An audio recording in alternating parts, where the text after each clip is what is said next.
Kwa wale wapishi wa chapati nadhani hii staili watakuwa wanaifahamu sana. Yes, staili ya bandika, bandua, toa, weka kitu. Hakuna kulala, si ndio Jamani, leo nimekuja na huyu binti mrembo sana wa kuitwa Zai. Zai bwana ametuletea kisa chake. And of course kisa chake kimekaa kiuchokozi sana. Zai anaanza kwa swali kwa kwa msikilizaji ya kwamba eti ushawahi kuwa kwenye mahusiano na mpenzi wa mtu? Ushawahi? Jibu umejijibu mwenyewe. Haya, ulikuwa unajisikiaje? Na kwa nini uwe kwenye mahusiano na mtu wa mtu? Je, ulipenda ama situationship tu ndo ili kuingiza kwenye hilo penzi? Binafsi mimi kama Zai nasema sikuingizwa na situationship, ila nilipenda tu. Unajua kuna muda inatakiwa uyatie ndimu maisha kidogo, wala uyachangamke. Lakini pia si mbaya kuwa na mpenzi wa mtu, kwa sababu kwenye dunia leo hakuna mtu wa peke yako. Yes, cha peke yako ni kaburi tu bwana. Haya mengine tunashare, japo ni ukweli ambao ni mchungu na unaweza kuchukia kusikia, lakini ukweli ndio huo. Usinune ndugu yangu ukweli ndio huo mai wangu. Mpenzi wako ana mpenzi wake, na hata huyo mpenzi wake naye pia ana mpenzi wake. So mambo ni zigzag, mambo ni ya mapiano. Kwa hiyo usijibane wala kungangania na usingo kafa bure, umesikia? Jamani, kama ulivyokwisha kusikia mimi naitwa Zai, ama unaweza kuniita yani hivyo, kwa hivyo naitwa Zainabu, ile unaweza kuniita Zai. Na kikabila mimi ni Mdengeleko, nilizaliwa hapa Dar es Salaam na nimekulia hapa, nimesomea hapa. Kifupi maisha yangu yote yamekuwa hapa Dar. Na kwenye swala la elimu nimemaliza chuo. Usitake kujua nimesomea nini, ila jua tu nimefika chuo. Tena sio chuo cha mtaani, no. Mtoto wa Mzee Saidi nimemaliza pale UDSM. Sio rahisi nipigeni makofi basi. Sasa bwana, leo hii nakupa love story yangu kuanzia mwanzo hadi nilipompata huyu wa halali yangu, aka aliyekuwa mpenzi wa mtu. Usinijaji tafadhali, maana mtu unaweza kaanza kusema ina maana ulivunja penzi la watu. Tulia. Kwani ni kosa? Ni kosa kumfundisha mtu kula chakula vizuri? Sio kosa Basi bwana. Mara nyingi baada ya kutokaga kazini mimi huwa narudi nyumbani, naoga theni natoka tena. Sio kwamba eti nina kazi ya ziada, labda tuseme kwamba nikitoka job ndo huwa naenda huko, no. Ila huwa naendaga kuzurura tu sehemu mbalimbali. Yaani ili mradi tu nisikae kizembe. Na kabla tujaenda mbali niseme tu mapema kwamba mimi ukaa ndani siwezi. Sijui eti leo nimetoka kazini eti sijui nioge na kupumzika, no. Kupumzika nitapumzika huko kwa Mungu, sio hapa duniani. Hata hivyo mimi sio pazia kwamba eti natakiwa ukaa tu ndani muda wote. Kwa hiyo nikitoka kazini nitaoga na kusepa. Nitasepa wapi itajulikana tu mimi nikishafika nje ya geti. So siku hiyo bwana, baada ya kutoka kazini nilifika nyumbani nikaoga, na nilipomaliza nikavaa vizuri kabisa, kisha huyo nikatoka. Akili yangu ilinituma niende Mlimani City. Alafu mimi hata sikuwa na hela ya kutosha, ila kwa kuwa akili ilinituma kwenda huko, mwenzenu nilienda. Kufika pale nikazunguka karibu kila mahali, huko picha na video za hapa na pale zikichukua nafasi yake. Na nilivyochoka kuzunguka nikaingia Shoppers nikanunua chocolate, kisha huyo nikatoka mdogo kwenda kupanda bajaji. Sasa kabla sijapanda bajaji nikapigiwa simu na bibi wangu, nikapokea, akauliza uko wapi? Basi nikamwambia nilipo, akaanza kufoka. Eti kwamba kwa nini sijamwambia kama natoka na hela nimetoa wapi? Msikilizaji, katika vitu nisivyovipenda ni kufokewa, tena na kiumbe kinachoitwa mwanaume. Yaani ni hapana. Labda wewe babangu, ila kama sio babangu huwezi kunifokea. Yaani unifokeaje kwa mfano? So nilichofanya nikakata simu na kuingia zangu kwenye bajaji. Dakika 2 mbele nikaona muamala unaingia. Kuangalia kiasi meno yote yakatoka nje. Na unajua huu muamala umetokea wapi? Kwa huyu mbebi wangu ambaye nimetoka kumkatia simu. Jamani, pesa inaongea. Nikaona haya, ngoja nipige simu sasa. Bila aibu wala kusita nikapiga na kuongea kwa upole kabisa, huku msamaha nikiuomba kwa kumaanisha. Sauti na namna nilivyoomba msamaha vilitosha kumtuliza mzee baba hasira za kukatiwa simu. Basi akaniambia rudi basi ukanunue vitu alafu wahi kurudi nyumbani. Nikaitikia tu sawa baby na kumuaga kwa mahaba, huku sasa moyoni nikisema haya ndio mambo sasa. Yaani ni mwendo wa kutia hela.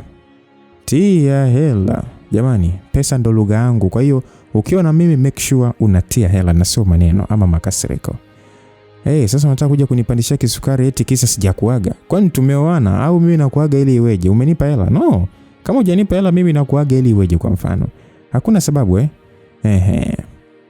Basi kwa kuwa tayari nishapata pesa, nikaona acha sasa nikapate chakula kwanza then nikalale zangu.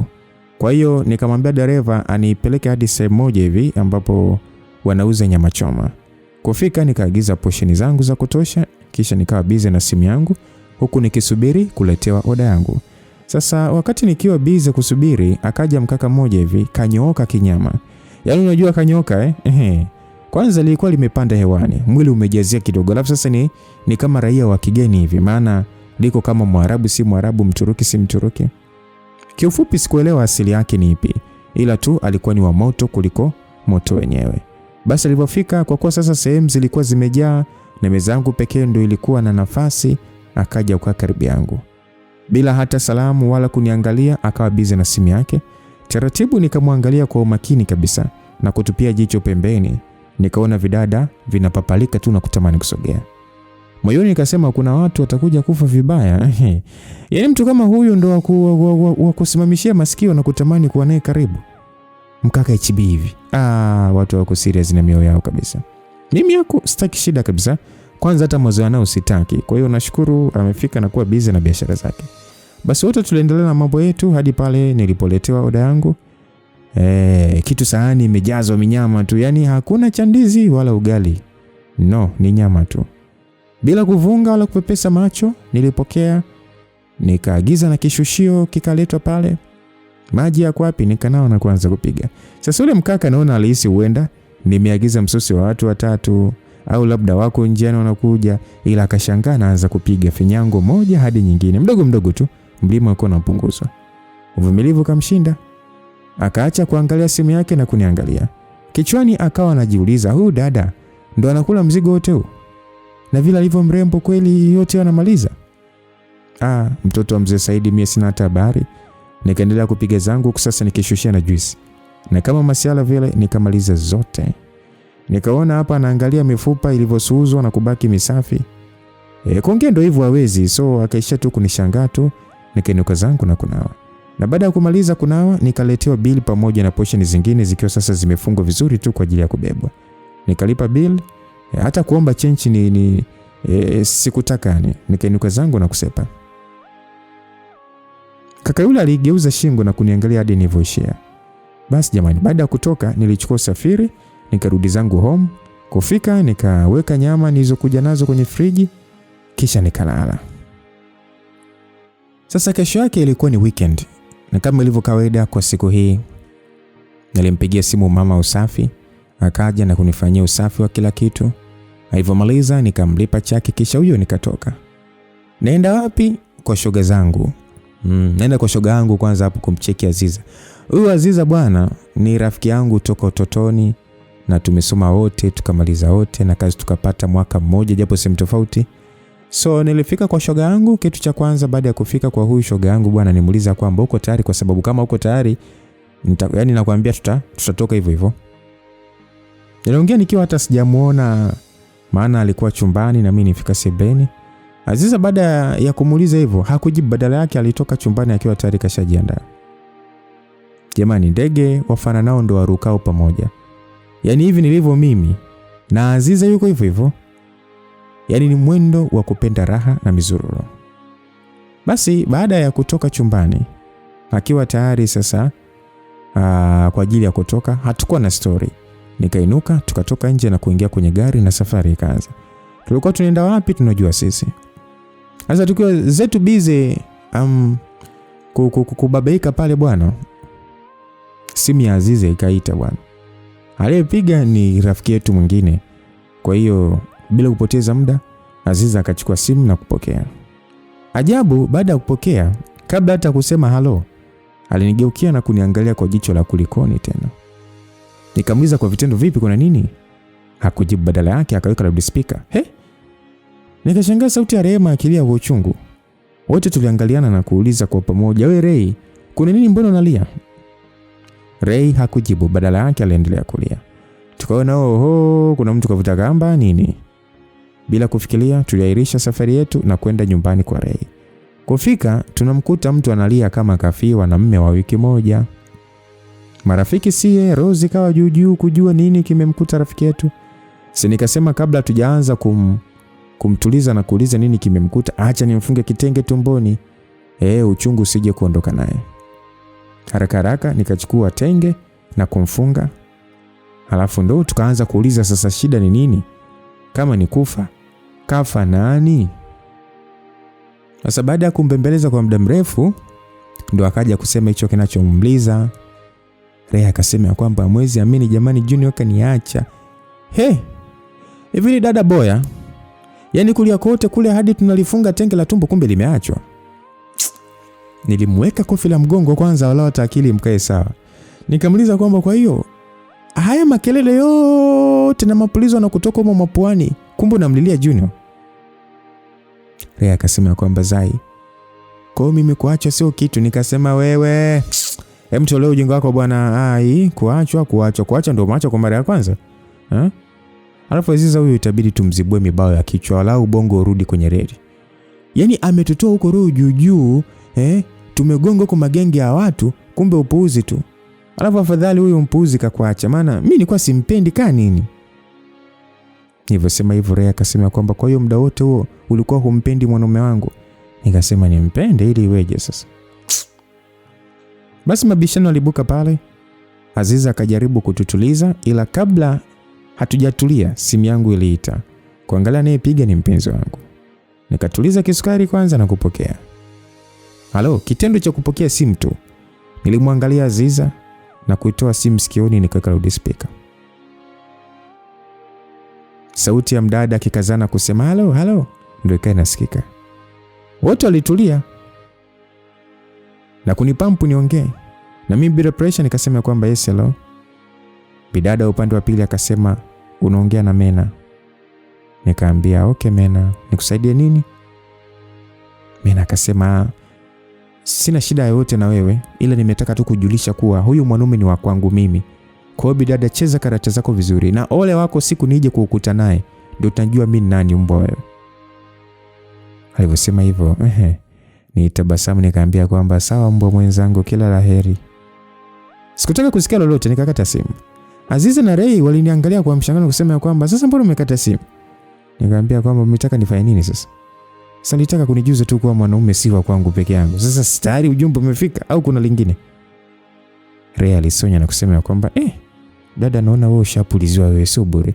Yaani mtu anakupigia simu na kukuongelesha kwa madharau namna hiyo alafu unamwacha kirahisi tu.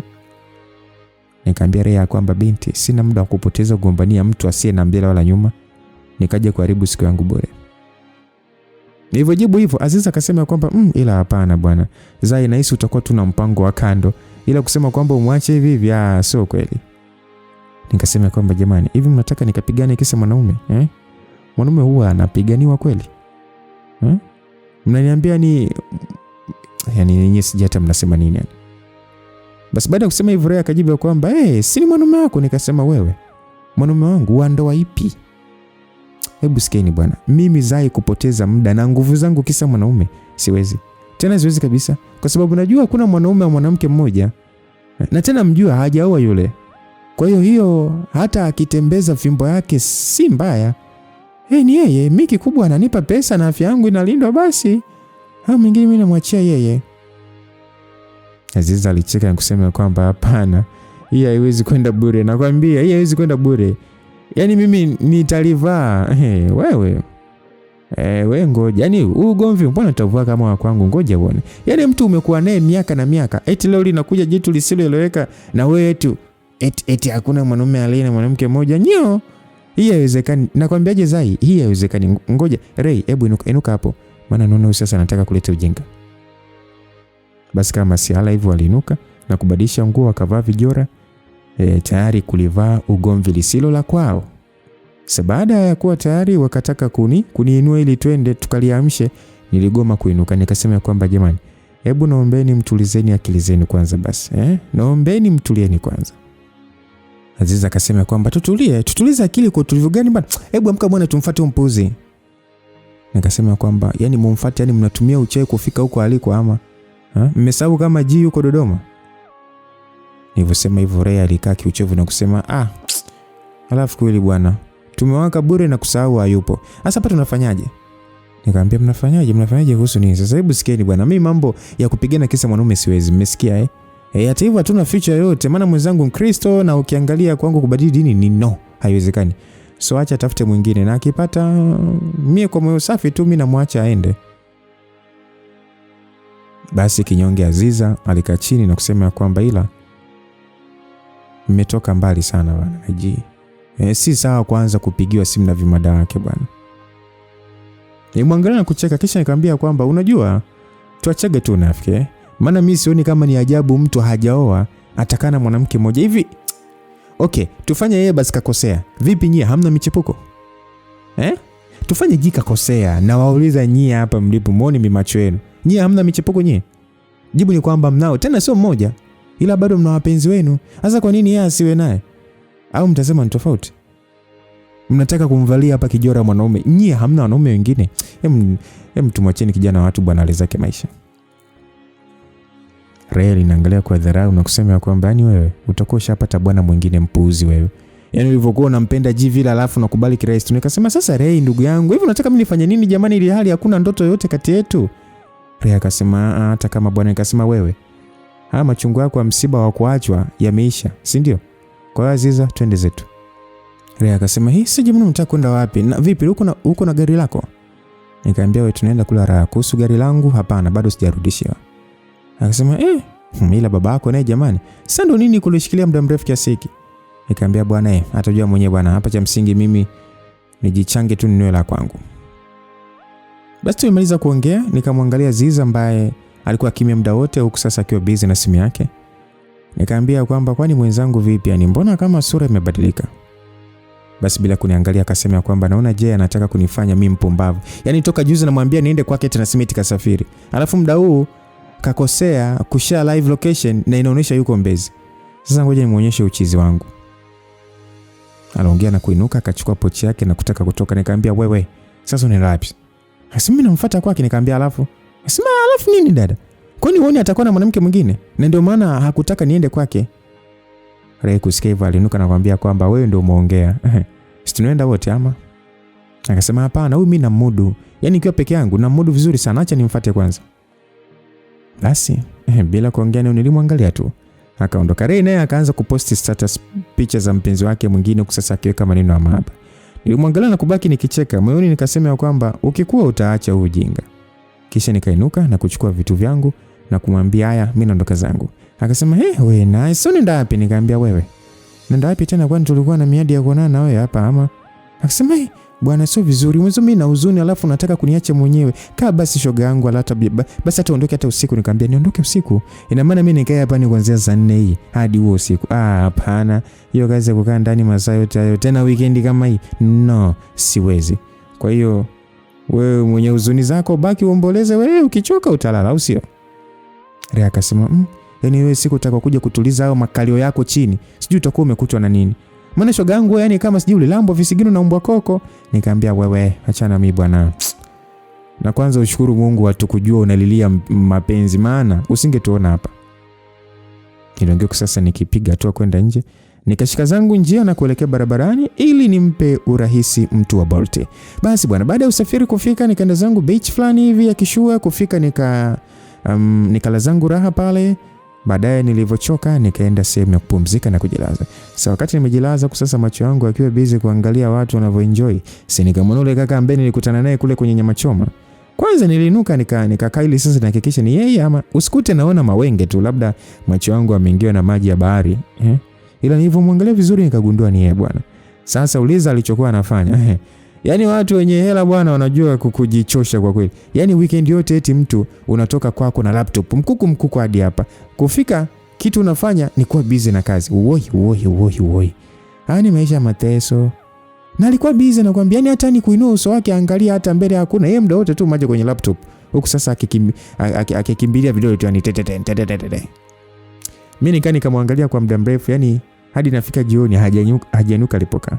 Kazi yake kani moja tu, kuagiza kinywaji. Na ilipofika mchana akaagiza chakula. Basi nikaona kweli watu wako busy kutengeneza kesho zao. Alafu mimi mwenyewe mtoto wa baba niko busy tu kuspend pesa na kupoteza muda. Ila sio kupoteza bwana. Maana siku za kawaida si nafanya kazi jamani basi kama siku za kawaida nafanya kazi, basi weekend inapaswa niupe mwili haki ya mapumziko, si ndio ungwana? Wenye kazi zao hadi weekend wafanye, na wasio na weekend ni mapumziko, na mapumziko ukiwa na hela ya kujitoa walau upate upepo na ladha mpya ni vizuri. Basi bwana. Baada ya kuenjoy vya kutosha, nijikusanya na kuita usafiri huyo, nikarudi nyumbani sasa nikapumzike kidogo. Na ikishafika mida ya wanga nikaruke zangu majoka. Unashtuka? Ndugu, natulia ndani kutafuta nini yani? Yaani mimi nifanye nini, kuangalia movie ama? Hapana, sio mambo yangu. Basi nilale? Hapana, kulala mimi sio mjamzito kwamba eti natakiwa kutengeneza afya ya mtoto, no. So ni mwendo wa kula bata na kutumia pesa. Nirudi nyumbani nikaoga vizuri na kula nyama zile nilizorudi nazo jana, kisha nikapumzika hadi ilipofika saa 5 washikaji wakaja kunipitia. Yes, washikaji hao ndo napendaga kuzunguka nao sehemu zote za viwanja, na ninakuwa comfortable kabisa kwa sababu naamini nikiwa nao usalama unakuwa ni uhakika. Na ukiacha kuzunguka nao, mimi napenda company na vijana kuliko hata wadada. Na ndio maana na marafiki wa kike wawili tu, Ray na Aziza, lakini wanaume ni wengi na tunaheshimiana fresh tu. Kwa hiyo baada ya kujiandaa niliingia kwenye gari hao tukasepa. Kufika huko tukaanza kule muziki kusasa. Wale wapuliza shisha wakipuliza kwa raha zao. Baada ya kucheza kwa muda mrefu nilichoka, nikaona acha sasa nikamwagilie moyo. Kwa hiyo nikaenda sehemu ya vinywaji na kukaa. Kinywaji kiko wapi? Nikavuta na kuanza kushusha. Sasa bwana, wakati nikiwa busy kupiga vitu nikashangaa mtu anakuja na kukaa pembeni yangu. Kumwangalia vizuri ni ule kaka wa kufanya kazi hadi muda wa kuenjoy. Kwanza nishtuka.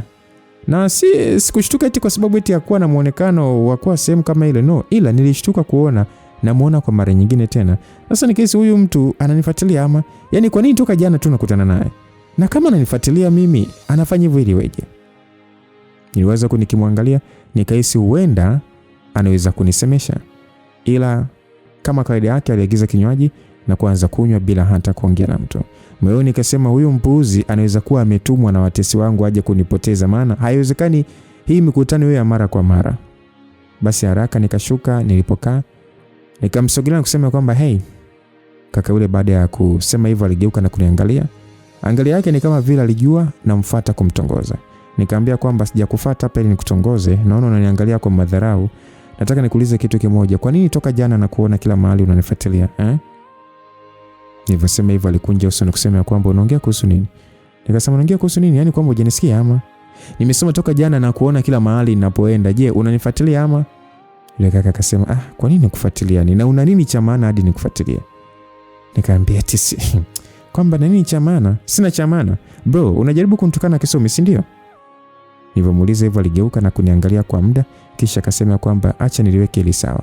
Wewe ndio unanifuatilia kwa sababu hii si mara ya kwanza kukuona kila sehemu ninayoenda. Na ninajua unataka nini. Sasa nikupe kweli tu, mimi siwezi kuwa karibu na mtu wa aina yako hata siku moja. Kwa hiyo kama kunifuata kwako ulikuwa unafikiri inaweza kukupenda, umekosea. Alivyosema hivyo nilicheka na kusema kwamba msubiri kwanza. Kwa hiyo unajiona mzuri sana handsome man. Kwa hiyo unasema kila mdada atakuwa tu anachizika na muonekano wako, si ndio? Wewe yaani hivyo ulivyo kwangu hunishtui hata kidogo. Na nikwambie tu wote wanaokushobokea ni malaya na washenzi wenzako tu. Ila mwanamke mwenye akili na kujielewa hawezi kuvutiwa na pepo mchafu kama wewe. Eti huwezi kuvutiwa na mwanamke kama mimi? Nyo. Ni sawa, mimi sio level zako, ndio maana mimi siwezi kukuvutia. Alafu ngoja nikuibie siri wewe, sawa? Wewe sio handsome. Ni weupe tu ndio umekubeba. Ila ukitoa hiyo rangi unakuwa kama kikaragosi tu. Na hicho kidali chako sasa unachoringia na kuhisi ni mwili wa afya na mvuto. Hakuna kitu, ila tu unaonekana ni kama nyani mzee tu. Na najua wanaume wote wa aina yako huko hakuna. Hakuna kitu. Yaani ni bamia tena bamia lenyewe ni la juzi. Halifai hata kwa mrenda. Kwa hiyo usijione wa maana, nyo. Tokea hapa. Niliongea na kumalizia kumuonesha picha ya kidume wangu likaka lenye ubora wa TBS. Kidume kina rangi halisi ya Kiafrika na sio hili inaringa na weupe kama papai bovu. Alafu mwanaume anapata wapi nguvu ya kujiona matawi? Mpuuzi sana huyu. Atakuja kulambishwa pipi huyo shen zake. Na atakuwa amekoma. Yaani akiniona popote pale najua atanipita tu. Eti sifai yako nyo. Ila ukweli useme tu ili jamani vizuri.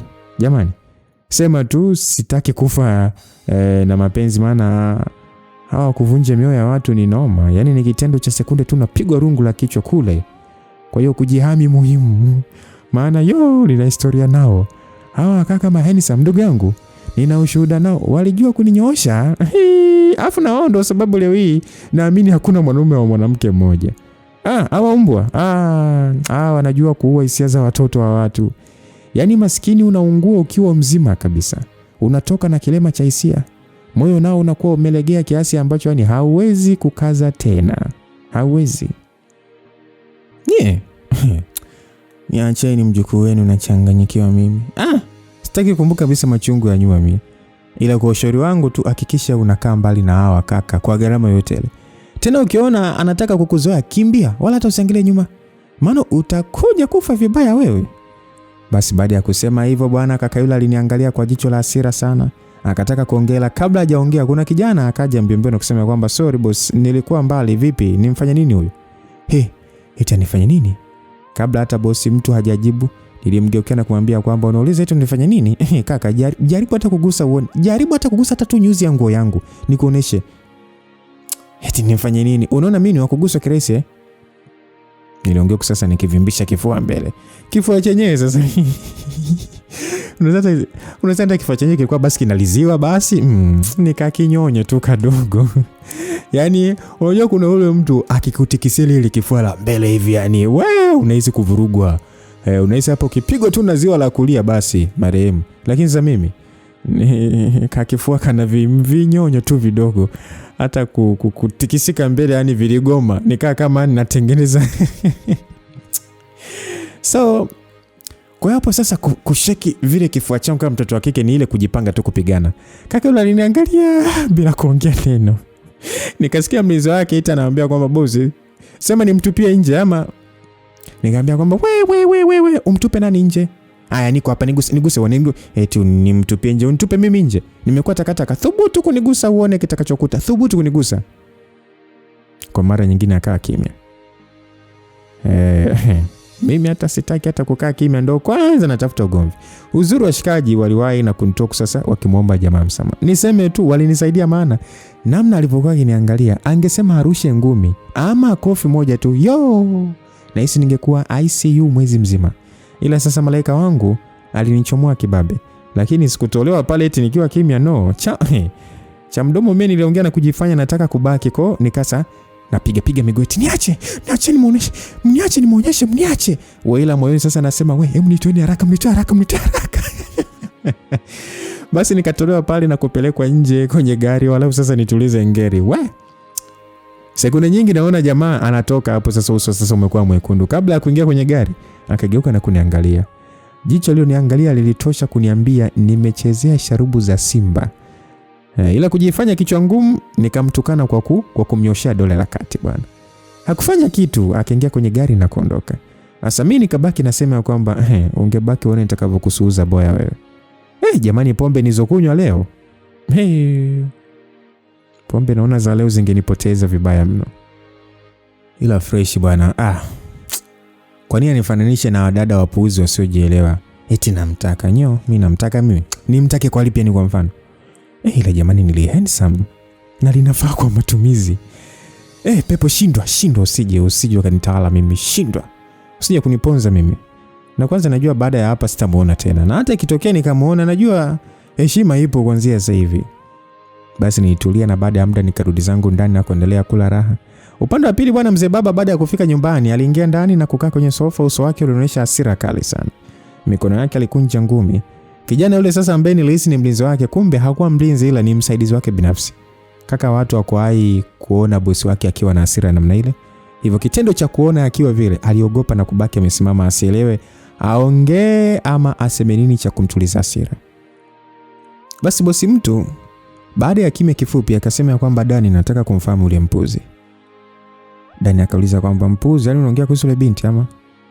Dani kuuliza hivyo, bosi wake alimwangalia kwa hasira. Haraka Dani akasema kwamba samani nimelewa. Labda unataka kufahamu nini? Bosi akasema kila kitu. Dani akasema okay, naweza kuuliza swali ila samani. Unataka ni kumfanya nini? Bosi akasema ninachotaka kumfanya wewe hakikuhusu. ila lazima nimfunze adabu, hawezi kunidhalilisha namna ile. Dani akasema lakini bosi, mimi nafikiri ungemsamehe tu, maana hakuwa yeye ila nipo. Dani alishindwa kumaliza kauli yake, na hii ni baada ya kuangaliwa jicho kali. Kinyonge alirudi nyuma na kusema kwamba siku mwema bosi. Kisha akaondoka na kumwacha bosi wake akiwa amekaa. Dakika kadhaa zilipita akiwa amekaa, taratibu akainuka na kuingia chumbani, akasimama kwenye kioo na kukumbuka tukio lile kwa hasira, akasema kwamba katika maisha yangu yote sijawahi kusemwa maneno ya vile tena mbele za watu, ila wewe umethubutu. Nafikiri inatakiwa kukufunza kuheshimu watu. Aliongea na kuingia bafuni akaoga, na alivyomaliza akapanda kitandani na kulala. Upande wangu bwana, mimi nilikuwa busy kuenjoy hadi sasa ilipofika alfajiri ndo tukarudisha kwato nyumbani. Hapo nimelewa, yani niko njui. Kufika nyumbani tu sikuweza hata kufika chumbani, nikajilaza sebleni tena chini na kulala usingizi mzito. Muda ulisogea kafika saa 2 nikiwa bado nimelala usingizi mzito. Sasa kumbe muda huo mama na baba walikuwa njiani kuja kuniona, na walikuja na gari langu ili waniachie. Maana baba alinunulia kama zawadi ya kumaliza shule, lakini baadaye misele ilivyokuwa mingi akaninyang'anya, akisi huenda gari ndo inanizuzua. Kwa hiyo sasa ili nitulie anatakiwa kufanya nini? Ni kuninyang'anya. So akalichukuaga. Ila sasa uliza sasa nilitulia. Ndo kama unavyoona nimerudi nyumbani saa 11.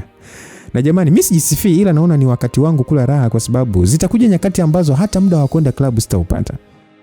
Kwa hiyo kwa kipindi hiki ambacho bado nina afya na muda wa kufanya ninachotaka, acha mimi niishi na kula raha ili nikija kutulia nitulie. Ila nitakuja kuacha ya maisha kweli jamani. Sijui. Basi bwana, wazazi wangu walifika nyumbani, wakabisha hodi, kukawa kimya. Kwa kurudia tena wakarudia kugonga hodi, kukawa kimya. Mama akasema kwamba huyu anaweza kaa ametoka kidogo tu, kwa hiyo tumsubiri. Alongoku sasa akiwa bado akasimama mlangoni. Sijui alifikiria nini, akashika kitasa na kunyonga mlango. Mlango kafunguka. Hii ina maana sikufunga mlango. Mama alimwangalia baba na kupiga tu kuingia ndani. Uoi. Kufika sebeni wanakuta nimelala.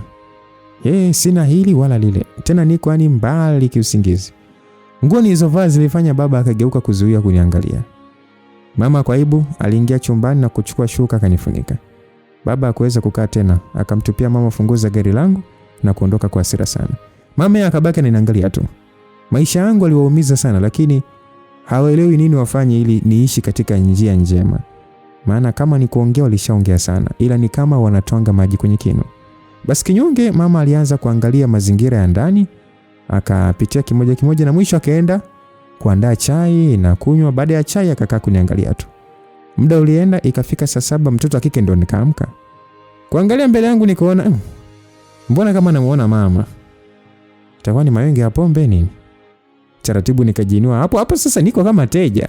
Kwanza njaa ilikuwa inanitafuna hadi ninahisi kama mwili unatetemeka. Sasa akili moja kwa moja kanituma nikaangalie nyama kwenye friji nipashe nile. Nikasahau kuwa nilila jana kabla ya kwenda club. Na zilizopo hazijapikwa, na sio kupikwa tu, zimegandishwa.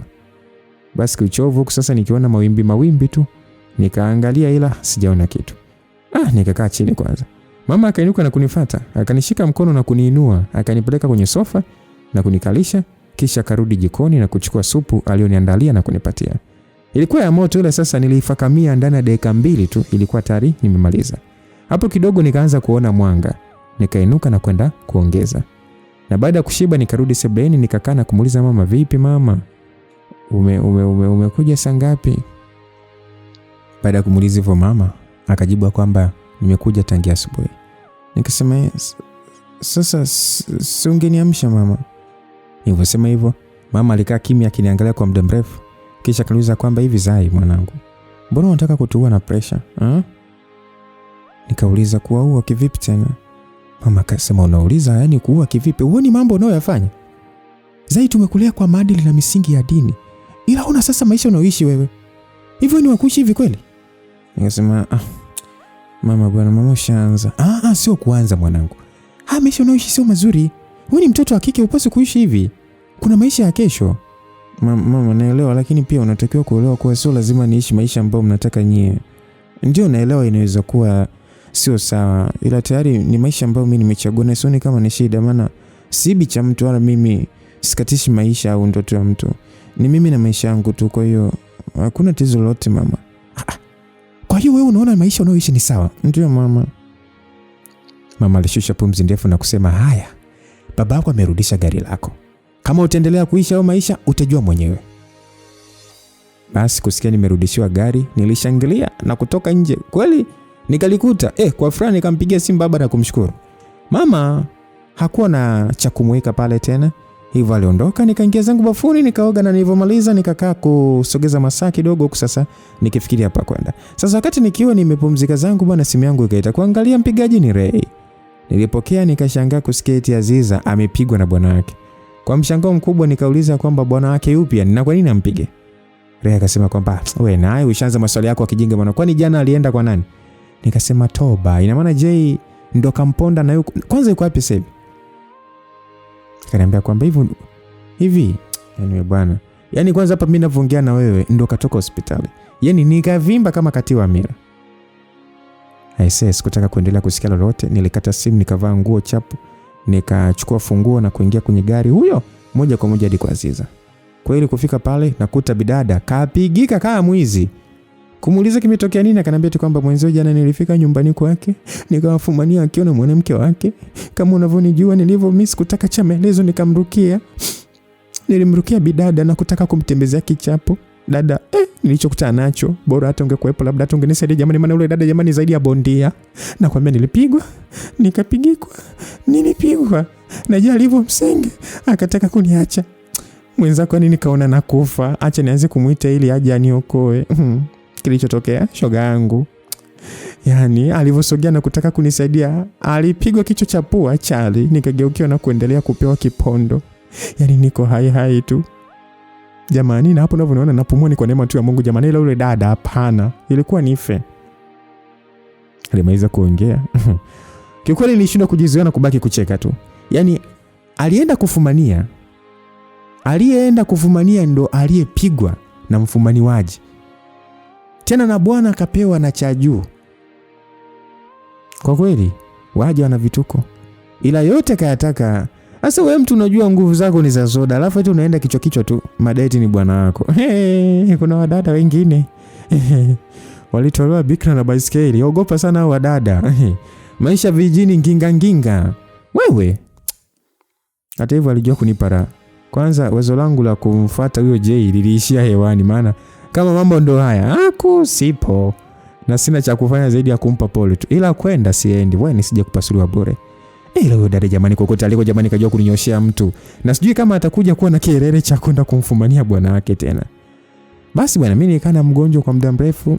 Ilipofika jioni nikatoka na kwenda kuzunguka kidogo, na kwa kosa kesho yake ilikuwa ni siku ya kazi, ilinilazimu tu kurudi nyumbani mapema. Kufika nikaandaa nguo za wiki nzima, na nilipomaliza nikaweka na nywele yani wigi nitakazovaa kwa wiki yote, kisha nikapanda kitandani na kulala. Kuhusu kula nirudi nikiwa nimeshakula, so haikuwa na umuhimu sana wa kula tena. Na unaweza kuuliza hivi napikaga kweli, maana kila ninapotoka lazima nirudi nimeshiba. Iko hivi jamani, mimi kupika napikaga. Na ni mpishi mzuri tu. Ila sasa hadi niingie jikoni eti nipike, basi jua siku hiyo nina mudi ya kiwango cha juu. Ila kinyume na hapo no. Na jiko alichoniona yani ni mwendo wa kula mapochopocho tu. Nisipokuwa na hela nitakula mkate na maji, ila sijawahi fikia hatua ya kula mkate na maji jamani. Sitafikia hatua hiyo. Sema nisijizungushe bwana, niseme tu mimi ni mvivu wa kufanya kazi yote ile. Yani si kufua, si kuosha vyombo wala kufanya usafi. Ila nikijisikia kufanya, nitapambana hadi utashangaa. Basi nilala zangu, kesho mapema nikaamka na kujiandaa. Hivyo kwa sasa tayari nikaingia kwenye gari huyo kazini. Kufika kila mtu anatoa macho kuona nimeenda na gari. Maana baba alininyang'anya nikiwa sijaanza hata kazi. So sijawahi kuja job nikiwa na gari binafsi. Hivyo walibaki tu wakinishangaa na kuongea vile wanajua. Mimi sikujali wala kusumbuka nao. Niliingia zangu ofisini kwangu, nikapiga kazi kama kawaida, na ilipofika muda wa chai nikatoka na kwenda kupiga chai, kisha nikarudi na kuendelea na kazi. Sasa bwana, ukiachana na mimi, upande wa pili wa yule kaka ambaye nilimwashia moto jana na akamtuma msaidizi wake kutafuta information zangu zote, alikuwa ofisini kwake akimsikiliza msaidizi wake ambaye muda huo alikuwa akimuuliza kuhusu mimi. Bwana ule baada ya kusikiliza kwa umakini akamuuliza kwamba kwa hiyo umesema anafanya kazi sekta binafsi? Kijana wake kuulizwa hivyo alijibu ndio. Bwana yule alivyojibiwa alikaa kimya kwa sekunde kadhaa, huku sasa akionyesha kufikiria kitu. Kisha akasema kwamba naomba jina la kampuni anayofanyia kazi na nataka kujua mmiliki wake nani. Basi bila kuchelewa kijana alimtajia jina la kampuni inayofanya kazi pamoja na jina la mmiliki wa kampuni hiyo. Bwana yule baada ya kupata vyote hivyo alimruhusu kijana wake kuondoka, na bila swali akaondoka na kumwacha bosi wake akiendelea na kazi. Sasa muda ulivyoenda bwana yule bwana yule alitafuta mawasiliano na bosi wangu, na alipofanikisha akaomba kuonana naye. Kwa kuwa alikuwa ni mtu mwenye jina na wadhifa wake mjini, ikawa rahisi bosi wangu kubali kuonana naye. Hivyo walikubaliana mahali pa kukutana na muda uliofika wakakutana. Maongezi mafupi yalipita, kisha bwana yule akaweka kitita cha pesa mezani na kumwambia bosi anifukuze kazi. Bosi wangu alishangaa na kuuliza kwa nini, ila bwana yule hakutaka kumpa sababu zaidi, aliongeza kibunda kingine. Pesa mwanaharamu. Yaani kitendo cha kuongeza pesa tu, aliachana na kutaka kujua kwa nini nataka nifukuzwe kazi. Akavutia zile pesa na kumuuliza kwamba unataka nifanye hivyo lini? Bwana yule akamwambia kwamba kuhusu siku utajua wewe, ila nitakacho mimi wiki hii iwe ya mwisho kwake. Bosi alijibu poa. Kisha bwana yule akainuka na kusepa na kumwacha bosi akizangalia zile pesa. Asiamini amepata kiulaini namna ile. Basi bwana, baada ya jambo hilo kupita, nilishangaa tu bosi anaanza kuwa mkali na kunitafutia sababu zisizo na mashiko. Bila kufikiria kuwa si jambo la kawaida, niliendelea na majukumu yangu. Huku kichwani nikihisi bosi atakuwa anapitia tu hali ngumu, huenda kwenye familia au mambo yake binafsi hajakaa sawa, maana haikuwa kawaida yake kuwa mkali vile. Nisijue kuwa nilishauponza kitambo. Na sijui kwa nini mpuzi ule kaamua kunifanyia hivi jamani. Kwa sababu kama ni kuhusu ile siku, kwani hakuona kama nilikuwa nimelewa jamani. Basi bwana, siku 3 zilipita nikiwa sasa napitishwa kwenye makaa ya moto, maana sio kwa visa vile. Yaani alifanya nikaanza kuona ofisi chungu. Ila kwa moyo wangu wote niliyabeba nikiamini ni swala la muda tu. Lakini imani na uvumilivu wangu haukuwa na umuhimu wala maana tena, kwani siku ya 4 tu ilitosha kuachishwa kazi. Ilikuwa ni jambo la ghafla sana, na hakukuwa na sababu iliyo wazi ambayo unaweza kusema eti ndio imefanya nikafikia hatua ya kusimamishwa kazi. No, yani haikueleweka, na hata kama hata niliuliza sababu nini sikupewa jibu. Mimi nikataka hadi kwenda kwa mkurugenzi, ila nikaona sitapata kitu. So sehemu sahihi ya mimi ukimbilia ni wapi? Kwa baba. Yes, yeye ndo alinipa connection ya kufanya kazi hapa. Basi hata ile atalimaliza yeye, maana nafahamiana vyema na mkurugenzi wangu. Basi baada ya kuamua hivyo, nilifunga safari hadi nyumbani. Kufika nikamkuta amekaa sebleni. Kwa heshima nikamsalimia, akaitikia na kusema kwamba leo kwa sababu unakuja nyumbani basi umevaa kama mtoto wangu vile, ila ukiwa huko nje unavaa kama mtoto wa kahaba wa dunia. Alivyosema hivyo niliangalia chini huko sasa nikikuna kichwa. Baba aliniangalia kwa sekunde kadhaa na kuniuliza kwamba unataka nini. Kuulizwa hivyo nilikooa kuweka koo sawa na kukaa vizuri kabisa, kisha kwa upole na utii nikaambia baba nimefukuzwa kazi. Baba akasema hata hivyo alichelewa sana, kwa akili zako hizo umeweza kufanya kazi mwaka mzima. Walivumilia sana. Nikasema baba, lakini baba wewe unaniangalia vibaya tu. Mimi mbona nikiwa kazini na kuwa serious na kazi, na mara zote wa mimi na kuaga makini sana na ni mtu wa kujituma sana. Baba akasema umakini wa kujituma kwako au unafikiri mimi sikujui vizuri? Nikasema kwamba jamani, kwa hiyo baba unafikiria mimi kwamba naweza kufanya ujinga kazini wakati najua kabisa wazi miaka yote nilivyohangaika kwenye kupata kazi afu leo niichezee kweli baba? Baba akasema kwa hiyo unafanya kazi kujilazimisha kuwa makini kwa sababu tu ni ngumu kupata kazi, si ndio? Nikasema baba, sikia mimi nikwambie babangu, mimi naweza kuwa msumbufu kwenye vitu vingine, ila inapokuja swala la kazi mimi sinaga ujinga kabisa, kwa sababu unajua kabisa namna gani mimi napenda kuishi maisha mazuri baba.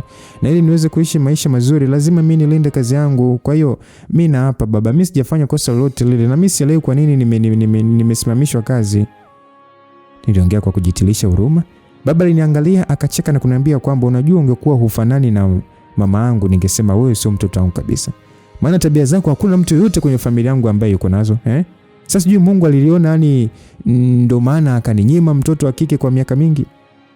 Na kama ningejua utakuja kuwa na tabia mbovu hivi, mimi nisingepiga magoti kumwomba Mungu anipe mtoto wa kike. Jamani, mbona kunitolea maneno makali hivi? Kwani mimi nimefanya nini hadi kutolewa maneno ya namna hii? Au mimi kuamua kuishi maisha yangu ni kosa? Ukweli mimi sikujisikia vizuri hata kidogo. Na moja kati ya shida nilionayo ni kutoficha maumivu au hasira. Yaani eti umeniudhi ni afiche moyoni? No, siwezi. Moyo jamani una majukumu ya kupampu damu. So baada ya baba kuniambia vile, nilifuta machozi yangu, maana maneno yake alinichoma hadi machozi yakanitoka. Na kipole nikainuka nikitaka kwenda kumuaga mama ambaye alikuwa jikoni. Sasa ile nimeinuka tu baba akasema kwamba unainuka kwenda wapi? Kwani tumemaliza kuongea? Bila hofu nikaambia kwamba hapana, tujamaliza ila samani kwa kuwa kinyume cha utakavyo. Natumani sana ningekuwa vile unavyotaka, ila siwezi kwa sababu huyo sio mimi. Kwa hiyo nisamehe sana. Na natumaini kama kutokuwa na maisha mengine baada ya haya, hautachagua kuwa baba kwa binti mpuzi kama mimi. Japo mimi hata kitokea nikapewa nafasi ya kuishi maisha mengine baada ya haya, bado nitakuchagua kama babangu. Niliongea kwa uchungu sana na kupiga hatua kwenda jikoni kwa mara nyingine ili kwenda kumwaga mama. Lakini akanizuia na kusema kwamba unahisi na kuchukia. Hebu rudi ukae hapa bwana. Sikutaka kuwa mbishi wala kuweka hasira mbele, nikarudi na kwa. Na baada ya kukaa kauliza kwamba kwa hiyo umesema umesimamishwa kazi. Haya, niambie, una mpango gani au ndio umepata nafasi ya kuwa mzururaji bora? Baba aliongea akiwa serious sana. Nikamwangalia kwa sekunde kadhaa na kwa upole nikasema kwamba nilikuwa naomba uongee na mkurugenzi wangu ili anirudishe kazini, maana sijafanya kosa lolote. Baba akasema hilo haliwezekani. Wewe kama umeshindwa kuilinda kazi yako basi utawajibika kwa kila kitu mwenyewe. Nikasema lakini baba akasema lakini nini bwana? Unataka kusema kwamba umeonewa ama? Nikasema ndio, maana mimi sijafanya kosa lolote baba. Baba akasema unaweza kuniambia kwa nini uonewe wewe kati ya watu wote waliopo pale? Baba mimi sijui ila una makosa. Nasikiliza kwa makini kama umeshindwa hiyo kazi ambayo mimi nilikutafutia nikijua wazi itakufaa na kuwa bora kwa kesho yako. Ila kwa ujinga wako umekoroga na mwisho msimamisho. Sasa basi, mimi sitahangaika kwa lolote lile. Na sio mimi tu, hata kaka zako hawatajihusisha na kukutafutia kazi yote. Umeelewa? Lakini hakuna cha lakini bwana. Puuzi nini? Huo ndio uamuzi wangu. Na nikupe onyo moja tu. Huwezi kuishi nje ya nyumbani kwangu bila kazi. Kwa hiyo, ikipita miezi miwili hujapata kazi, nikuone hapa haraka sana. Sasa kazi kwako. Sijui utaenda kutafuta wapi, hilo utajua mwenyewe. Alimaliza kuongea na kunitaka nitoke mbele yake. Kwa kuwa namjua akishaongea akaongea, sikutaka hata kujichosha kujielezea ama kumbembeleza. Nikainuka na kuondoka bila hata kwenda kumwaga mama. Niliondoka nyumbani kwa hasira sana. Moja kwa moja nikaenda hadi ufukweni, walau sasa nikapigwa upepo huku sasa nikifikiria hapa kuanzia. Basi nilikaa huko hadi ilipofika jioni, nikarudi nyumbani na kufikia kulala, maana sikuwa na mood ya kuangalia TV wala kufanya chochote. Siku yangu ikaisha hivyo bwana. Kesho yake nikaamua kumfuata kaka kazini kwake. Nikajaribu kuongea naye ili sasa nisaidie kupata kazi, ila naona baba alishaongea naye, kwani hakutaka hata kunisikiliza. Basi nikarudi zangu nyumbani, mawazo yalikuwa ni mengi mno na kila nilichoanza niliona hapa kinagonga mwamba. Nimezoea siku zote nafanya vitu kwa usaidizi wa baba au kaka zangu, ila saizi wote wamenipa kisogo. Hivyo unaweza kuona ni ugumu kiasi gani naupitia. Na ninashindwa kuelewa nianzie wapi kutafuta kazi. Wakati mwingine niliwaza kuanza biashara, ila sasa nikahofia kupoteza pesa, maana akili ya biashara kwa kweli sina. Wewe mwenyewe hapo wewe mwenyewe hapo ukuta unanisikiliza, lakini ukiulizwa unatamani kufanya biashara gani, yani uelewi. Kwanza unatumia kama dakika moja kufikiria. Natamani. Yani kuna watu wengine sisi yani akili zetu bado zipo za kusubiria tarehe 30. Lakini sije kufanya biashara heka. Kwa hiyo nikisema nifanye hivyo ni wazi kwamba nitakuwa napoteza pesa bure tu. Basi bwana, baada ya kuwaza sana na kukosa majibu, niliamua kwenda kwa Aziza nikamshirikisha, nikiwa naamini atanipatia jawabu ama msaada kwa kuongea na mzazi wake, kwani baba yake naye ni mtu mzito. Ila haikuwa hivyo, kwani alidai kwa baba yake sitapata msaada wote, lakini pia akanishauri niendelee kumbembeza baba. Niitikia tu poa na kuamua nitulize akili yangu kwanza. Hivyo nilikaa muda kidogo, kisha tukatoka na kwenda sehemu ya kula raha kama ilivyo kaida yetu, na ilipofika saa 5 kila mmoja akaingia kwenye gari na kurudi nyumbani kwake. Kwa kuwa sasa ilikuwa tayari ni usiku, hakukuwa na foleni, hivyo sasa nilifika nyumbani ndani ya muda mfupi tu. Kufika nikapaki gari na kushuka, nikataka sasa kuingia ndani, ila kabla sijaingia mlinzi akanifuata na kunipatia business card na kudai kuna mtu alikuja akanisubiri kwa muda mrefu, na mtu huyo ndo akamwachia hiyo business card na kumwambia kuwa nimtafute. Nilipokea na kuingia ndani. Kufika sebeni nikakaa na kuangalia ile kadi vizuri, nikajiuliza atakuwa ni mtu gani, maana moja ya vitu ambavyo navikwepa ni kumpa mtu niliyekutana naye juu tu location ya nyumbani kwangu. Na licha kukwepa watu kupajua nyumbani kwangu, sina mtu au rafiki mpya ambaye nimekutana naye hivi karibuni. Labda ningesema huenda ndo huyo aliyekujela, hamna. Sasa huyu alikuja kunitafuta nyumbani kwangu ni nani? Niliwaza sana, mwisho nikaiweka kadi ile pembeni na kwenda zangu kulala. Kesho yake sasa sikumtafuta wala hata sikujisumbua hata kuigusa. Kama ana shida na mimi atakuja tena. Basi niliendelea maisha yangu sasa, bata na klabu vikiendelea kama kawaida. Sasa ilipita wiki moja, sikio bwana nikasa mimi nimetoka zangu saluni Na nakumbuka ilikuwa ni siku ya Jumapili jioni. Na siku hii bwana sikuwa na mpango wa kutoka kwenda kiwanja chochote. Hivyo nilivyotoka saluni tu nikapita supermarket nikanunua snacks zangu za kutosha pamoja na mahitaji mengine. Nilivyomaliza nikapita restaurant nikanunua vitu ya kula nini. Kisha hiyo nikaanza safari ya kurudi nyumbani. Huko kwenye gari njia nzima ni kula muziki tu, yani full vibe. Sikuwa na wasiwasi na maisha maana kama pesa zipo wala mimi siwezi kukosa chakula wala mafuta ya gari. So ni mwendo wa kuenjoy. Hapa ndo unaona faida ya kuwa na pesa kabla hata ya kuwa mzazi, maana muda wote nakula bata natumia pesa yangu ambayo ni mshahara wangu. Huku pesa ambayo nilikuwa nikiwekewa na wazazi wangu imetulia kabisa. Yenyewe inasubiri tu yani nitumie hizo za kwangu, zikiisha tu ndio zitaanza kutumika na hizo, kisha zikishaisha kwanza kuisha penyewe sio leo, maana akaunti ilianza kuwekwa mapema nikiwa bado kichanga. Unajua kuna zile familia ukizaliwa tu basi mtoto unakuwa na akaunti yako. Unaweza kuwekewa hela kidogo kidogo nini. Kwa hiyo hadi leo kila ifikapo mwisho wa mwezi wazazi wanaweka mtonyo.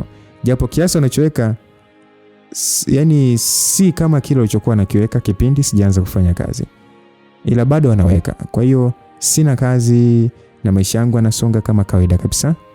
Basi bwana niliendesha hadi kufika nyumbani nikashangaa naona kuna gari limesimama pembeni kidogo tu mwa geti letu. Sasa kwa akili yangu nikahisi huenda itakuwa ni mgeni wa jirani, labda kaona hawezi kuingiza gari ndani ya geti, so mimi nikagea zangu ili niingie ndani. Ajabu nikiwa sana karibia geti bwana, gari lile likaja kusimama kwa mbele yangu kunizuia. Nisimama na kuangalia sasa nikijiuliza huyu aliyoko kwenye gari anataka kufanya nini. Ajabu nikiwa bado naangalia anachotaka kufanya, nishangaa mlango unafunguliwa akashuka ule mkaka niliyemchamba siku ile. Ukweli nilishtuka na kujiuliza huyu mtu anafanya nini na kwa nini amenizuia. Kabla hata sijapata jibu tayari alishafika na kugonga kioo. Mimi sikufungua mlango, nikashusha kioo na kusema kwamba samani usaidie nini? Yule mkaka akasema kwamba na maongezi na wewe. Maongezi na mimi? Huyu anataka kuongea na mimi nini? Na kajoje nyumbani kwangu? Niliwaza kusema kwamba sidhani kama na makubaliano kukutana na wewe tena nyumbani kwangu. Nilivyosema hivyo akaniambia kwamba sihitaji kuweka appointment na wewe. Vipi unashuka ama ushuki?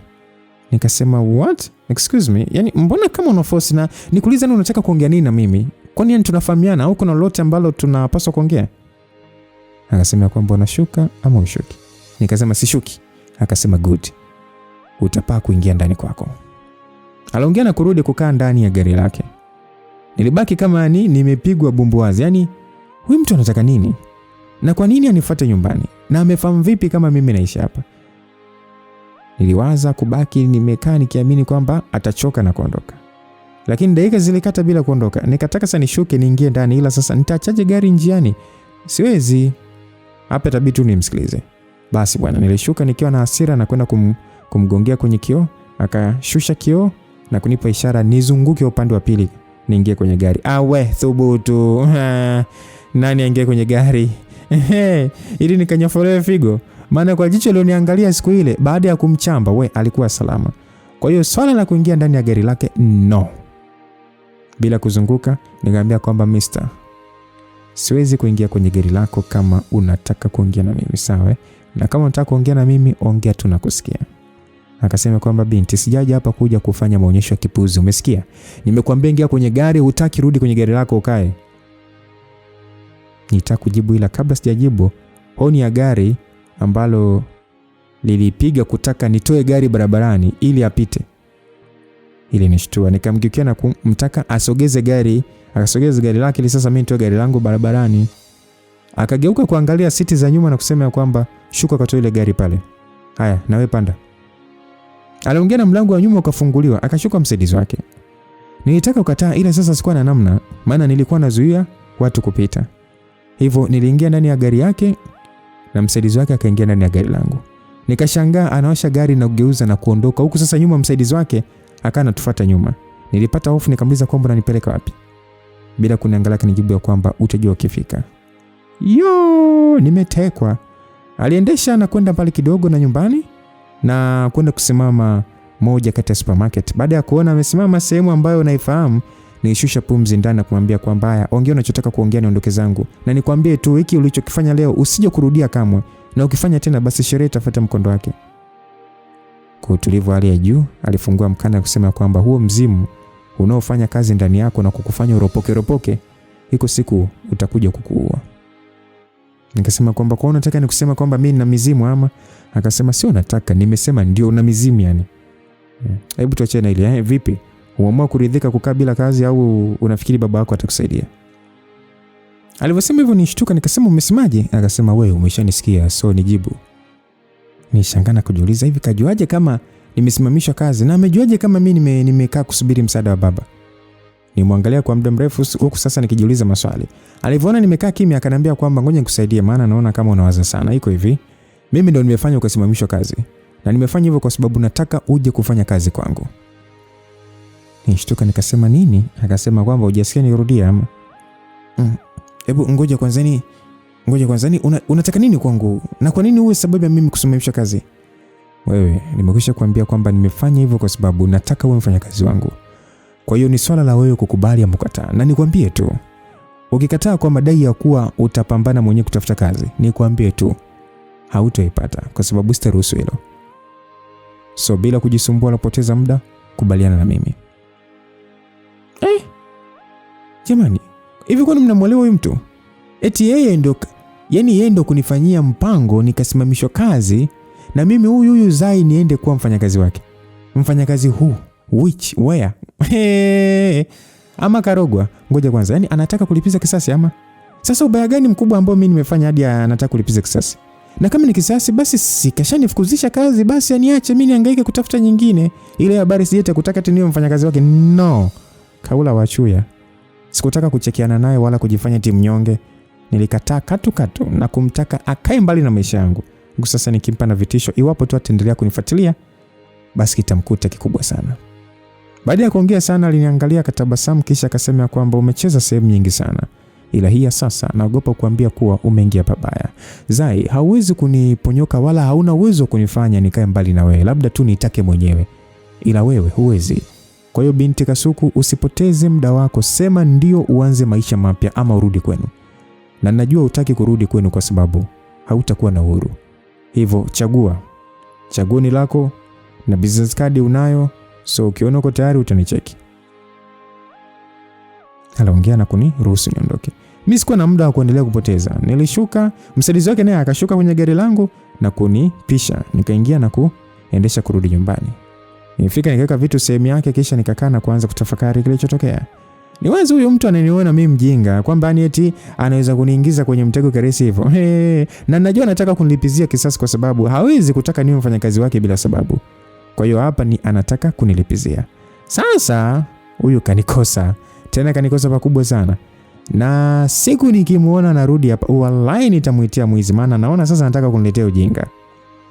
Nilichukia mno sana ni. Nilibaki na Sonya tu kila muda. Basi siku ilipita, kesho yake Aziza akaja kulala kwangu, nikamuuliza kilichotokea, akashangaa sana na kuniasa kwa makini. Kwani mtu yeye anaonekana ni hatari sana kwangu.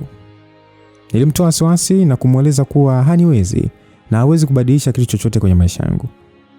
Kwa kujiamini tu, nachukua namba moja msikilizaji. Yaani pamoja na kwamba jamaa alionyesha wazi kuwa sitoboi kwenye mchezo alionichezeshea, ila mimi niliamini hakuna kitu ataweza. Hivyo bila wasiwasi niliendelea kula maisha huku sasa nikikazana kuomba kazi kwenye kampuni tofauti. Kama masiala bwana, mambo alianza kuniweka vigumu sana. Kwani pamoja na kuwa na vyeti vyenye kukidhi nafasi ninayotaka, ila nilikosa nafasi kwa kila kampuni niliyoenda kuomba. Kwa mbali nikaanza kuona issue iko serious. Ila kiburi na kujiamini vikaendelea kunipa kichwa na kuona muda bado nao na hata muda ukisha baba yangu hawezi kuniletea noma bwana. Uliza kilichotokea. Yaani baada ya kupambana kutafuta kazi na kukosa, niliamua kutuliza komwe. Kwanza niliona nikiendelea kwenda zangu sehemu za bata kama kawaida kutanifanya nijisikie amani. Na muda huo nilikuwa nishatumia pesa yangu yote, hivyo nikahamia kwenye ile akaunti niliyofunguliwa na wazazi na kuanza kutumia hizo pesa. Sasa kwa kuwa sasa nilikuwa free, nikajikuta natumia muda mwingi kuzunguka sehemu mbalimbali, yani bata zikiwa nyingi, viwanja kwa sana, mara shopping hapa na pale, jambo ambalo lilifanya sasa nikaa na matumizi makubwa sana ya pesa. Na kwa kuwa kila pesa inayotoka baba anaona moja kwa moja, kabidi sasa aifungie account. Nilishangaa tu nataka kutoa, naambiwa kwamba eti nimezuiliwa kutoa pesa. Nikajua basi mzee kashafanya yake. Kama kawaida na kupiga simu, nikamfuata home kumuuliza kwa nini kanifungia kutoa pesa. Kufika tu nikapokelewa na swali kwamba kwa nini nimetumia pesa nyingi kiasi kile ndani ya mwezi mmoja tu. Ukweli sikuona kama ni pesa kwa sababu kiasi kilichokuwepo kwenye akaunti na kile nilichotumia hakifiki hata robo. Sasa unasemaje mimi nimetumia pesa nyingi? Na kwani pesa ziko kwa ajili ya nini? Si matumizi jamani ama?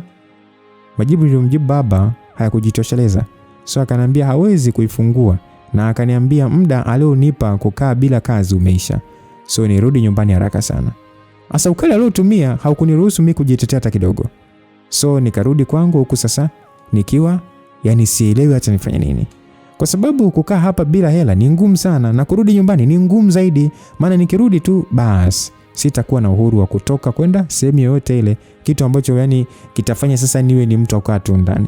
Na mimi maisha ya kukaa ndani jamani siwezi. So kitu pekee ambacho kitanifanya mimi niendelee na maisha yangu kama kawaida ni kufanya kazi. Na nitafanya kazi gani ili hali kila ninakoenda kuomba kazi sipewi? Hapa kitu ni kimoja tu, kumtafuta yule mpuzi. Yes. Sina namna zaidi ya kumtafuta na kukubali kufanya kazi ili walau nijiegeshe kwa muda ambao nitakuwa naangalia cha kufanya. Kweli bwana, baada ya kuwaza hivyo, nitafuta ile business card nikamcheki. Alivyojua ni mimi tu, akaniambia kama uko tayari njoo ofisini leo. Nikaona sawa, nikajiandaa kisha huyo, nikaingia kwenye gari hadi nilipoelekezwa kufika, nikashuka na kuingia ndani ya jengo lile moja kwa moja mpokezi. Kufika nikaomba kuelekezwa alipo. Mhudumu wa mapokezi akauliza kama nina appointment naye, nikajibu ndio. Nikaona anapiga simu na kumuuliza. Alafu akaniambia kwamba msaidizi wa boss kasema leo boss hana appointment na mtu yoyote, kwa hiyo unaweza kuwasiliana naye mwenyewe. Nilimwangalia kutaka kumwambia sasa nimtafute mwenyewe, wewe simpigie tu muulize yeye mwenyewe au. Ila nikaona sina haja ya kufanya mambo kuwa mengi, nikampigia. Akapokea, nikamjulisha kuwa nimefika, akanijibu eti najua kuwa umefika. Sasa kama alishajua kwamba nimefika, sasa si ndio waambie watu wake bwana niruhusu nikamuone. Au ndo kutaka nikufanye nionekane ni kama naomba msaada. Nilichukia, nikakata na simu. Dakika moja nikasikia kuna mtu, kuna sauti inaniita Mrs. Ai. Nigeuka na ukuta, anayeniita ni msaidizi wake. Kwa heshima alinifuata na kuniambia kwamba samani, Mr. Amani amenituma nikufuate. Mr. Amani, kwa nini aitwa Amani wakati tabia zake na sura yake haviruhusu yeye kuitwa hivyo? Au anamaanisha Amani gani? Niliwaza na kumfuata, tukaongozana hadi ilipo ofisi ya huyo bwana Amani. Kufika nikaonyeshwa sehemu ya kukaa, nikakaa na kusubiri kupewa maelezo kuhusu hiyo kazi. Ajabu, bwana Amani hakuinua uso kuniangalia wala kusema lolote, zaidi alikuwa busy kufanya kazi kama vile yuko mwenyewe. Nilikaa kimya nikimwangalia kwa jicho la hasira sana. Mwisho uvumilivu ukanishinda, nikaambia kwamba Mr. umeniita hapa ili nije kuwa kivuli katika ofisi yako ama unioni? Kumwambia akajibu kwa kuniuliza kwamba hiyo ndio salamu uliofunzwa na wazazi wako ama? Nikasema wazazi wangu wanakuhusu nini? Na nikusalimie wewe, kwani mimi nimejileta hapa au wewe ndio umenihitaji hapa? Amani akasema mimi kukuhitaji wewe? Ajabu sana. Aliongea na kuendelea na kazi, nikamwambia kwamba Mr. sikuelewi. Niambie kitu gani hasa napaswa kufanya na kama hakuna niambie mimi niondoke. Hivyo sema hivyo, aliinua uso kuniangalia na kusema kwamba mimi ni Mwafrika na nikiwa kama Mwafrika hatuanzagi mazungumzo au kufanya kitu chochote bila salamu kwanza. Kwa hiyo usiposalimia uwe na uhakika utakaa hapo hadi jioni. Hivyo ana wazimu Sasa salamu yangu yeye anataka ya nini sasa? Na imsaidie nini sasa Au ndo kutaka kuchoshana tu? Niliwaza na kutaka kukaa kimya, ila sasa nikaona nikiendelea kujifanya mbishi nitajikuta nakaa hadi jioni kweli. So hapa cha kufanya ni kipi? Kushuka tu. Sina namna mtu wangu. Basi kiupole kabisa nikaambia kwamba habari za hapa.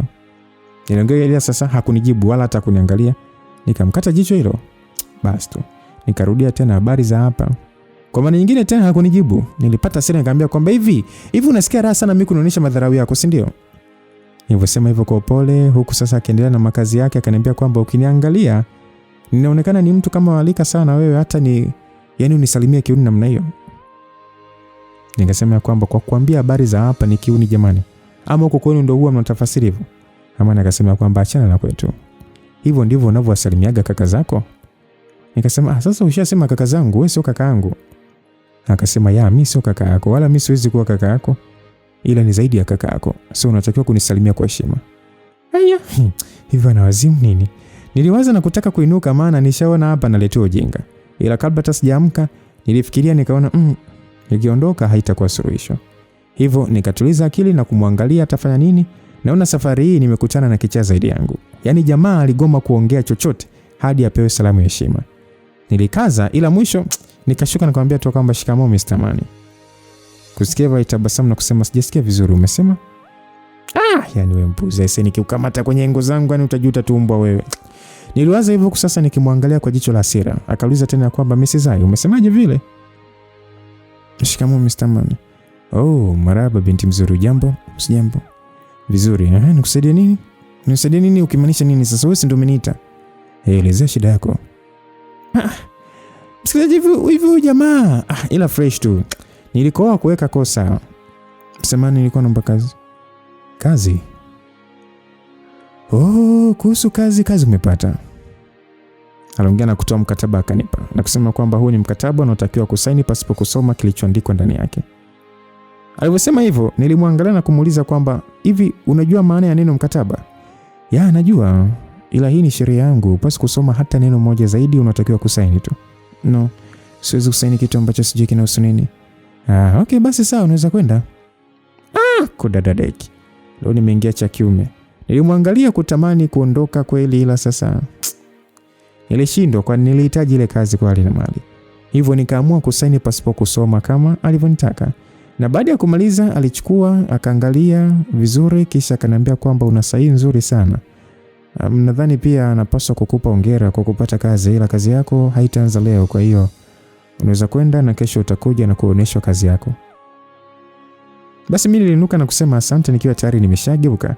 Naye hakuongea, nikaondoka zangu kwa kuwa sasa muda ulikuwa bado, nikaenda zangu beach na kushinda kwa siku nzima. Jioni nilipofika nikarudi zangu nyumbani na kulala mapema tu ili kuupa mwili muda mwingi wa kupumzika na pia kuamka mapema bila uchovu. Basi usiku ulipita, kesho yake kafika nikajiandaa mapema kabisa. Na nilipokuwa tayari nikawasha gari huyo hadi ofisini. Kufika maegesho na kukutana msaidizi wa Mr. Mani. Alivyoniona tu akaniambia ingia kwenye gari nikupeleke kazini kwako. Kauli ile ilinishtua kidogo, nikamuuliza kwamba umesema nipeleke kazini kwangu? Kwani mna sehemu nyingine ya kazi tofauti na hapa? Kijana yule alijibu ndio. Basi nami nilivyojibiwa hivyo sikutaka kuuliza maswali mengi, nikageuka na kutaka kuingia kwenye gari langu. Ajabu akanizuia na kuniambia kwamba boss kamwambie eti nipeleke kwa gari lake mwenyewe. Unajua nilihisi huyu mtu ni kama kuna kitu anajaribu kukisuka nyuma pazia, nikaona acha nisiwe msumbufu sana nifanye kama anavyotaka. Basi nikaingia kwenye gari lake na safari ikaanza. Dakika karibia 30 na pointi zikakata tukiwa bado hatujafika tunakoenda. Nikauliza mbona hatufiki? Akanambia tutafika muda si mrefu. Kweli bwana, baada ya dakika 7 tukafika. Sasa nilishangaa kwamba nimepelekwa sehemu ambayo si ofisi ila ni nyumbani. Nilitamani kuuliza maswali mengi ila bado nikachagua kutulia, nikijiambia huenda humo kukawa na wafanyakazi japo mazingira ya nje tu hayakuonyesha uwepo wa watu. Basi tulishuka kwenye gari na kuingia ndani. Kufika sebuleni nikakuta jamaa amekaa bila hata wasiwasi na alikuwa kavaa kinyumbani. Nilisema nimechagua kuwa mpole, so sikutaka kuanza kuvutana na mtu kuhusu salamu, no. Bila hata shuruti nikasalimia, nikasema kwamba shikamoo Mr. Mani. Bwana yule kusikia nimemwamkia bila kuvutana alitabasamu na kusema kwamba marhaba, nimefurahi sana kukuona, sasa unaanza kuwa na heshima. Karibu sana nyumbani kwangu na hapa ndipo kazini kwako, natumaini umepapenda. Nikamwambia asante, ila samahani naomba niulize, mbona umeleta nyumbani kwako badala ya ofisini na unasemaje hapa ndo sehemu yangu ya kazini? Mr. Mani baada ya mimi kuuliza hivyo alitabasamu na kusema kwamba mimi sikuwahi kujua kuwa unaweza kuuliza kitu kwa upole na heshima namna hii. Okay, kwa hivi hapa ni nyumbani kwangu mimi, yani sehemu ninayoishi na pia ni kazini kwako. Kazini kwangu? Yani kivipi? Yani nini kazi yangu hapa? Akasema kwamba subiri basi, mbona una haraka hivyo Joshua, naomba ukaniletee notebook pamoja na peni, andike majukumu yake. Msaidizi yule ambaye ameitwa kwa jina la Joshua alienda sehemu aliyoelekezwa na akaleta notebook pamoja na peni, akafika na kunipatia. Na baada ya kunipatia Mr. Mani akasema kwamba Zai, majukumu yako ndani ni haya hapa. 1, utahakikisha nyumba yote inakuwa safi. 2, unatakiwa uniandalie chakula changu cha wakati wote. 3, kitu chochote kinachohusiana na mimi au nyumba yangu kitakuwa ni jukumu lako. Namaanisha mavazi naovaa, chakula, vitu vyangu na pamoja na majukumu yote ndani na nje. Na bila kusahau mbwa wangu, naye utapaswa kumhudumia kwa makini na upendo hali ya juu. Umenielewa? Msikilizaji, mbona msubiri kwanza. Hii ndio kazi anayotaka mimi nifanye? Niliweza nikamuuliza kwamba yani ni kwamba akili yangu ni nzito kuelewa ama ninachokifikiria ndicho kilifanya. Yani Mr. Mani, yani unataka mimi niwe kijakazi wako? Akanijibu ndio. Nikasema what? Msikilizaji, huyu mtu hawezi kuwa serious. Yaani mimi Zai kuwa kijakazi wa mtu. Never. Nasemaje haiwezekani. Eti kijakazi. No. Jamani ngoja kwanza nipate pumziko fupi walau moyo upumue kwanza, maana hii hali ya mwaka ni kali sana. Eti kijakazi. Hapana. Nitarudi baadaye kuwaelewesha ama kuelezea kama nilikubali au la. Na kama ningekataa ama nilikataa ni kipi kilichonitokea. Na kama nilikubali, msikilizaji, ni yapi yalionitokea humo ndani. Tukutane baadaye. Bye bye.